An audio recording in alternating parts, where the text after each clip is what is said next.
Jai Hind students, welcome to my YouTube channel. Students, consistency is the key to achieve success. Understand that consistency is essential.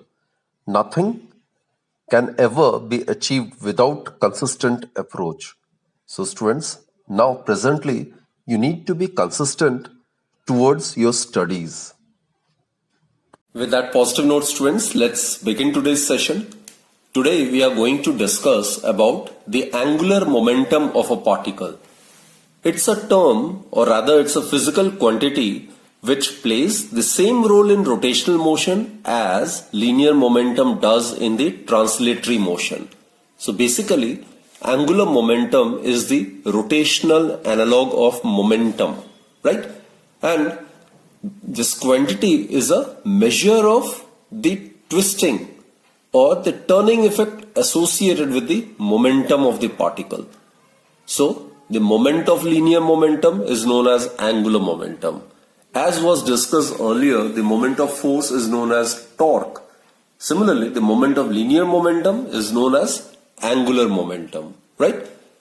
And students, the angular momentum or moment of momentum about an axis of rotation is a vector quantity, the magnitude of which is given by the product of the magnitude of the linear momentum and the perpendicular distance of the line of action of the momentum from the axis of rotation, right? I will give you an example. Suppose with the help of this diagram I will elaborate this. Let us consider this to be y-axis and let us consider this to be x-axis. And let this to be the origin and this be z-axis, right? Now suppose this is point P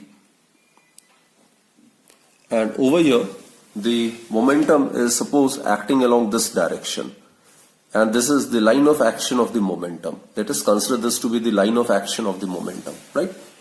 This is the direction of the momentum, linear momentum. It's represented by P vector. It is equal to mass into velocity vector. And this is the axis of rotation, and this one, students, it is the line of action of momentum. And this is the axis of rotation. So, if you drop a perpendicular from the axis of rotation to the line of action of momentum, then this perpendicular distance may be denoted by small letter d.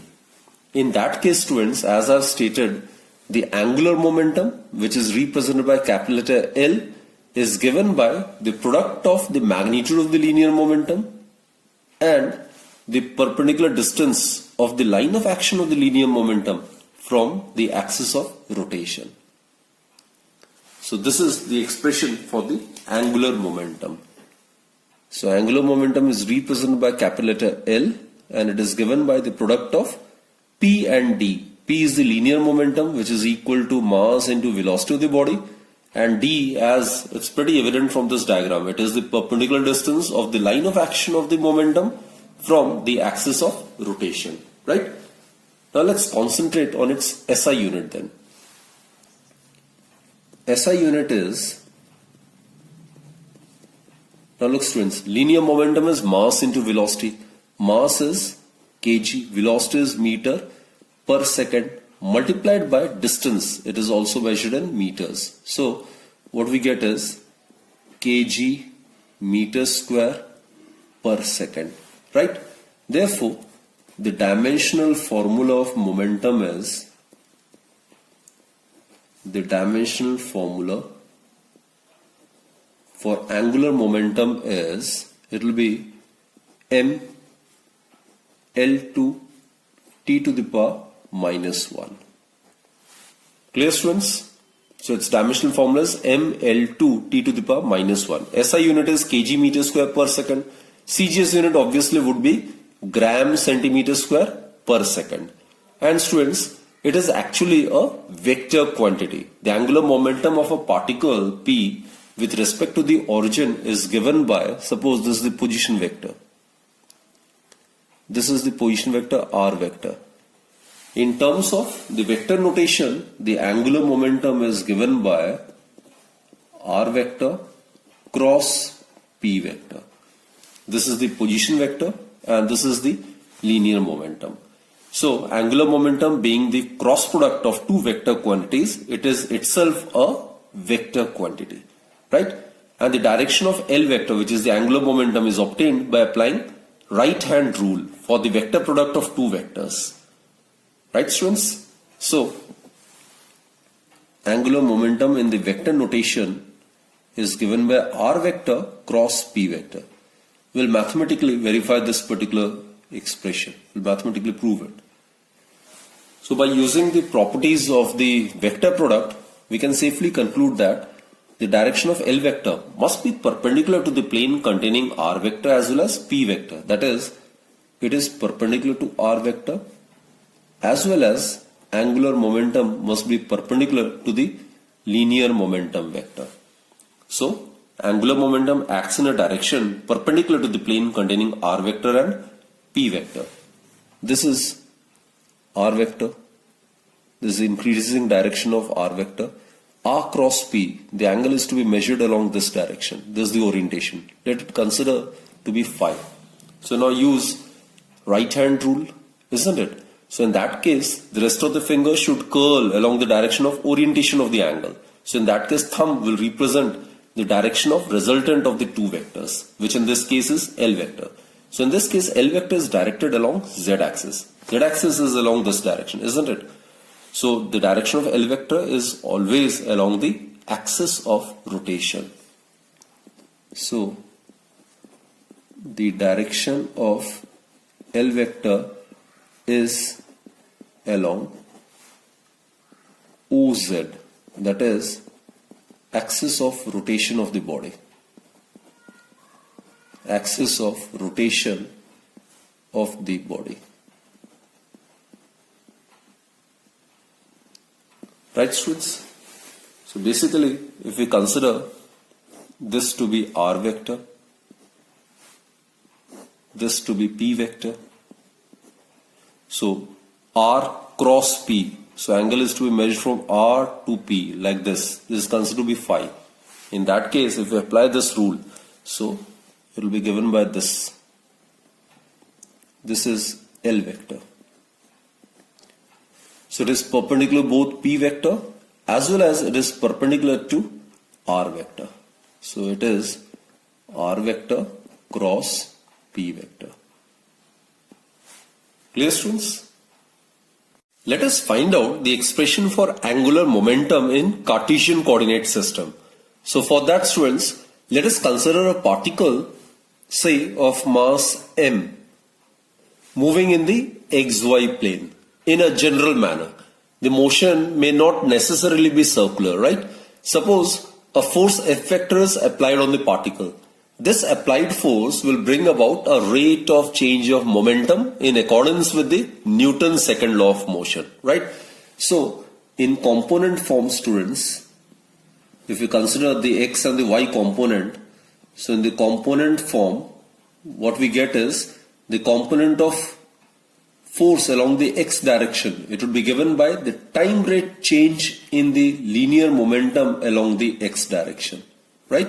And similarly, the component of force along y direction, it will be given by the time rate change in the linear momentum along the y direction. Px and Py are the linear momentum along the x and the y direction respectively.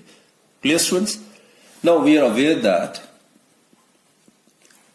torque, it's given by x Fy minus y Fx. This we have proved in the previous session, isn't it? So substitute the value of Fx and Fy. So torque, it may be written as x in place of Fy, you can write dpy divided by dt minus y in place of Fx, you can write differentiation of px with respect to time, dpx divided by dt. This may further be written as, this term, it may be further written as d by dt xpy minus ypx. Now students, I'll elaborate this, right? Let us consider I'll elaborate this, how it's equal to this. Let us consider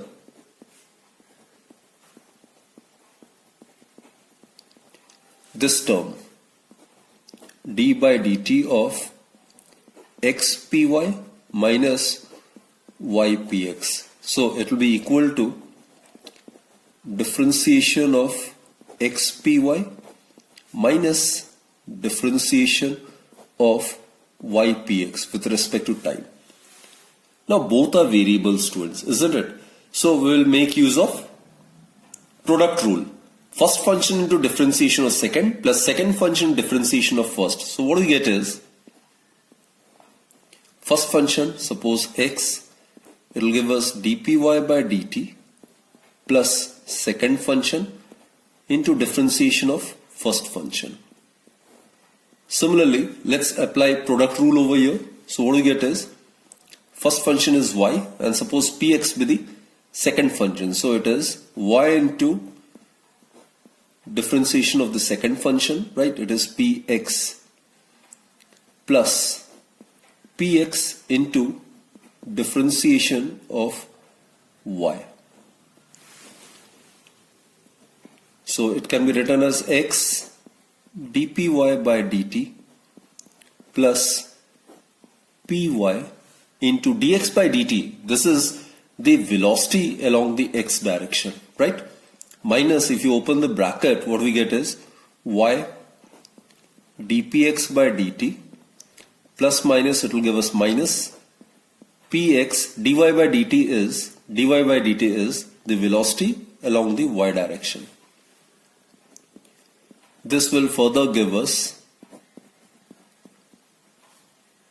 x dpy by dt plus linear momentum along y direction. It will be mass of the particle multiplied by velocity along the y direction.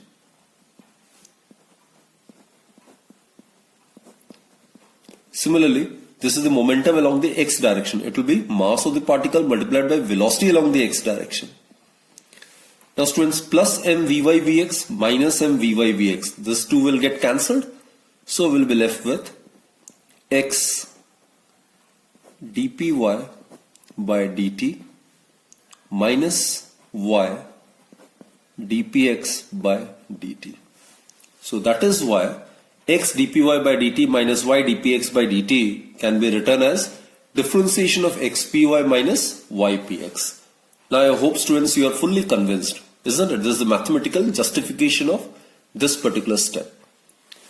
Now students, this quantity is known as the angular momentum. The physical quantity xpy minus ypx is called angular momentum.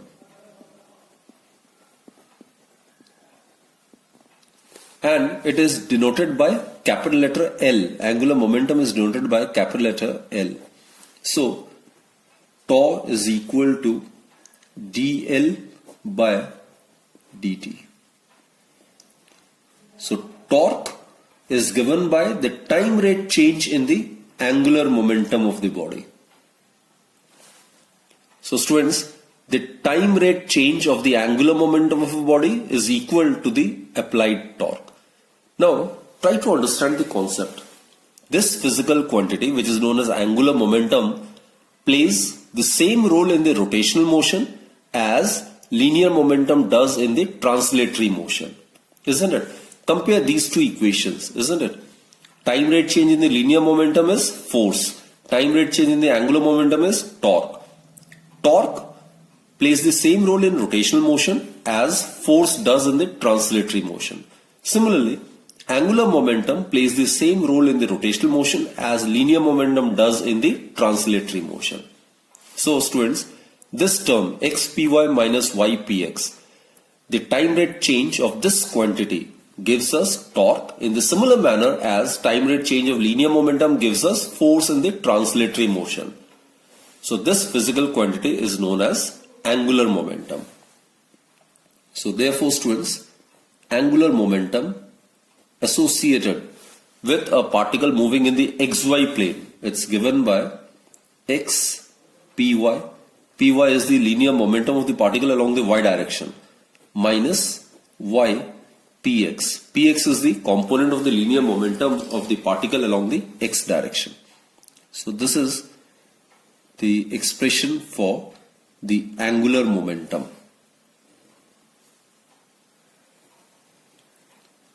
Let us put it as equation number A. Clear, students? Students, note that in case the body is rotating or it's moving in the xy plane, then the angular momentum, as discussed earlier, will be directed along z axis, right? So in the vector form,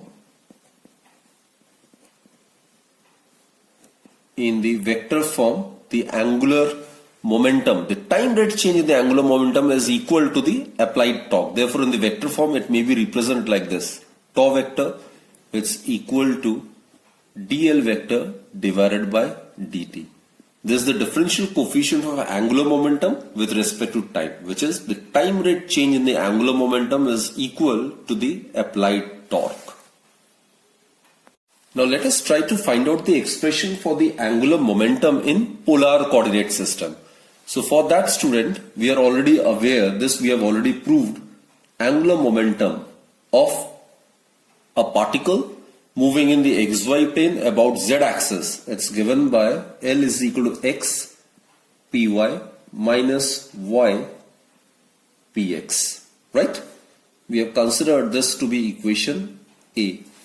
Now students, what we assume is, suppose the position vector makes an angle theta with the x-axis. This is the line of action of the linear momentum. Suppose the linear momentum makes an angle of alpha with the x-axis, right? So now what we do is, P, the linear momentum, it's a vector quantity, so it can be resolved into two components. The component along the x direction, it will be the momentum along the x direction, that is P cos alpha, while the other component which is perpendicular to the x-axis, that is along the y direction, the momentum component would be given by Py. It is equal to P sin alpha, right? So P cos alpha and P sin alpha are the components of the linear momentum of the particle along x and the y direction respectively.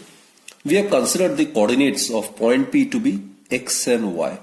So if you drop a perpendicular over here, then this distance would be x, while this perpendicular distance, it would be equal to y. So if you consider this right angle triangle, then cos theta would be equal to base over hypotenuse, isn't it? So cos theta in this right angle triangle, it would be equal to base by hypotenuse, x by r, which implies that x equals to r cos theta. Similarly, students, consider sin theta in the same triangle. It's perpendicular by hypotenuse, y by r, which implies that y is equal to r sin theta. Clear? Also, just now we have discussed px, it is the linear momentum along the x direction, it is p cos alpha, and py, it is equal to p sin alpha. Let's substitute these values of x, y, px, py in equation A. So from A we get the angular momentum is equal to, in place of x we can write r cos theta, in place of py we can write p sin alpha, minus y is r sin theta, px is p cos alpha. So L is equal to rp can be taken as common and we'll be left with sin alpha cos theta minus cos alpha sin theta. It is in the form of sin A cos B minus cos A sin B. So that is equal to sin A minus B. So it is sin alpha minus theta. I hope it's pretty clear. It's very simple mathematical steps, isn't it? Now students, let us consider this angle to be phi. Phi is the angle between the linear momentum vector and r vector. This is the increasing direction of the position vector, isn't it? So if this is theta, this angle would be also theta, being vertically opposite angle. Now consider this triangle. This is the exterior angle, isn't it? This is the exterior angle.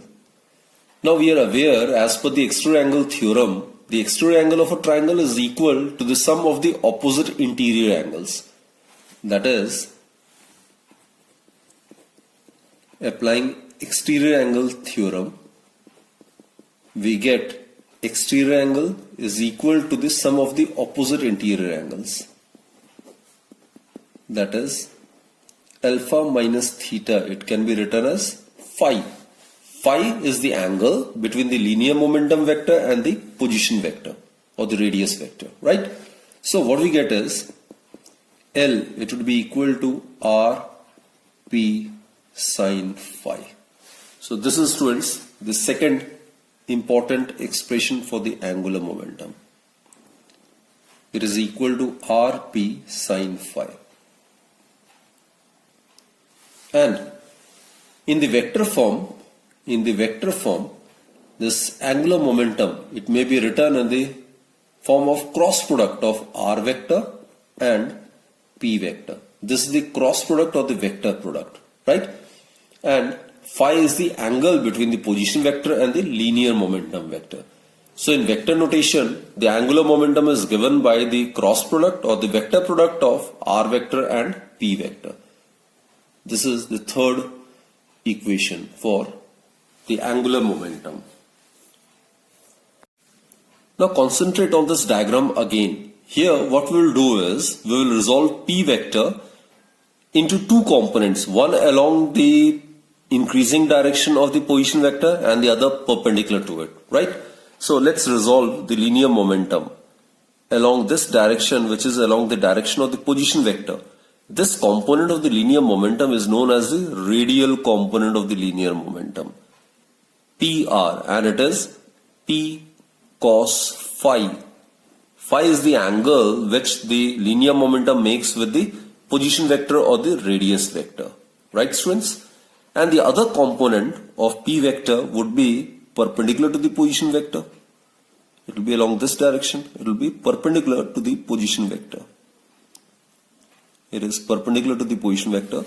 The component of the linear momentum which is perpendicular to the position vector, it is known as the transverse component of the linear momentum, and it is given by P sine phi. So in this case we have resolved P along x and the y direction, right? Here I have resolved P along the position vector and perpendicular to the position vector. So the component of the linear momentum along the position vector or the radius vector is known as the radial component, and it is P cos phi. While the component of the linear momentum which is perpendicular to the radius of the position vector is the transverse component, and it is P sine phi, right? So therefore students, this L from equation B we can write angular momentum is equal to P sine phi. P sine phi may be written as P into theta multiplied by R. So this is another important formula for the angular momentum. So angular momentum, therefore students, it is given by the product of magnitude of the transverse component of the linear momentum and the position vector. Clear? So here one more important thing we can conclude is that the angular momentum, also known as the moment of momentum, it is only and only due to the transverse component of the linear momentum, and the radial component of the linear momentum does not contribute anything towards the angular momentum. Clear? So let me write these two important points. P theta, which is P sine phi, it is known as the transverse component. it is known as transverse component of momentum. And this is the only component of momentum that contributes towards the torque, that contributes towards the angular momentum actually. It contributes towards the angular momentum. So angular momentum, students, remember, it is entirely due to the transverse component of the linear momentum, right? While on the other hand, PR, it is the radial component of the linear momentum. It is along the direction of the radius vector, and hence it is known as radial component. And this radial component of the momentum does not contribute. It does not contribute towards the angular momentum. So that's a very, very important conclusion.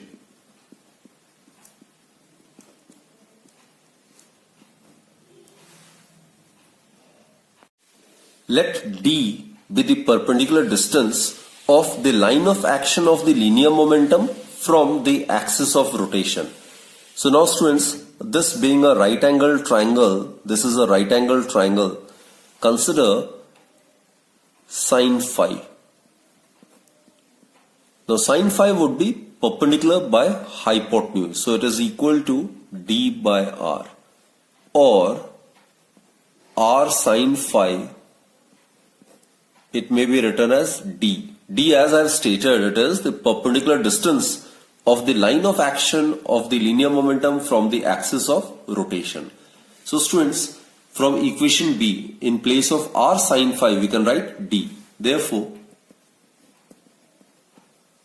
from equation B, we get L is equal to P multiplied by R sine phi. R sine phi is D. So this is another very, very important formula for the angular momentum. So as we have discussed earlier, angular momentum of a particle about a point is measured as the product of magnitude of the linear momentum and the perpendicular distance of its line of action from the axis of rotation. So these are the various expressions for the angular momentum. Students, the angular momentum depends on the location of the particle in the same way as torque. Just as torque is a measure of the turning effect of the force, the angular momentum is a measure of the turning movement of the object or the particle, right? Now let us try to represent angular momentum in 3 dimensions. Before that, we are aware these are the different expressions for the angular momentum. Let's make use of it. In the vector notation L vector, it's given by R vector cross P vector. Now, if Lx, Ly, Lz be the components of the angular momentum along x, y and z direction respectively, then angular momentum L vector may be represented as Lx I cap plus Ly j cap plus Lz k cap. And if any arbitrary point P has coordinates of x, y, z and point P is lying in space, isn't it? Then position vector R vector can be written as xi cap plus yj cap plus zk cap. Cross, this is the cross product or the vector product. Linear momentum, this in the vector form may be written as pxi cap plus py j cap plus pz k cap. Here I cap, j cap and k cap are the unit vectors representing the direction along x, y and z axis respectively. Now let us solve it. Now this is I cap, j cap and k cap. In the first row we need to write the coefficients of I cap, j cap, k cap of R vector, which are x, y and z. P vector, the coefficients of I, j and k of P vector are px, Py and Pz. So what we get is I cap y multiplied by Pz minus z multiplied by Py. Central term, it's negative minus j cap. Now this will be x into Pz minus z into Py, z into Px plus k cap. We are left with these four, right? X into Py, x into Py minus y into Px, y into Px. Therefore, students, Lx I cap plus Ly j cap plus Lz k cap, it will be equal to ypz minus zpy I cap. Now in order to eliminate this sign, we have to interchange these two terms, right? So plus zpx minus xpz j cap plus xpy minus ypx k cap. Now students, compare the coefficients of I cap, j cap, k cap on both sides of this equation. What we get is, comparing the coefficient of I cap on both sides, we get Lx, it's equal to ypz minus zpy. So this is basically when the body is moving in the yz plane, then the angular momentum is directed along x-axis, right? Similarly, on comparing the coefficient of j cap on both the sides, what we get is Ly, it is equal to zpx minus xpz. So if the particle under consideration is moving in the xz plane, then angular momentum must be directed along y-axis. And lastly, students, let's compare the coefficient of k cap on both the sides. What we get is Lz, it's equal to xpy minus ypx. So if the body is assumed to be moving in the xy particle, then the angular momentum is directed along z-axis, right? So these are the components of the angular momentum along x, y and z direction respectively. So students, the topic of angular momentum is over. We have discussed all these expressions and we have mathematically verified all these mathematical formulas, right? So hope you have understood all the concepts related to the topic. And that's it for this particular session. Do join me in my next lecture. Till then, do take very good care of yourself and always stay blessed, keep happy and always keep smiling. Thank you, students.